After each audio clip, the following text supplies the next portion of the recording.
कहना चाहते हैं आप, क्या संदेश है? कोई इलेक्शन नहीं, हमारी बारी आएगी ना वोट की, किसी को वोट नहीं देंगे, कोई यहाँ पे वोट के लायक नहीं है। हम पीसफुली हम कुछ नहीं कह रहे हैं, हमें जो पुलिस वाले बैरिकेड में धक्का दे रहे हैं, यहाँ पे मारा है, कमर पे मारा है, ये कोई बात होती है? हम भी मारे इनको, हम मारेंगे, लाठी चार्ज करेंगे, ये करेंगे, बैठाएंगे, एम्बुलेंस में जाओ, इसके लिए एम्बुलेंस में जाओ, ये लगे एम्बुलेंस में जाओ। हमरे खिलाफ लड़ते हैं, इन लोगों ने खुद अभी लड़कियों के कपड़े फाड़े हैं। हाँ, ये लोग लड़ेंगे क्या हमारे खिलाफ?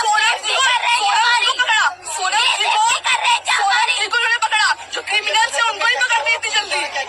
वो 60 उनकी आवाज नहीं उठा रहे। इन्होंने फीमेल मार्च करने आ गए तो ये आवाज उठाएंगे। इन्होंने कपड़े फाड़े, औरतें मार रहे हैं, पुलिस वाले चल रहा है।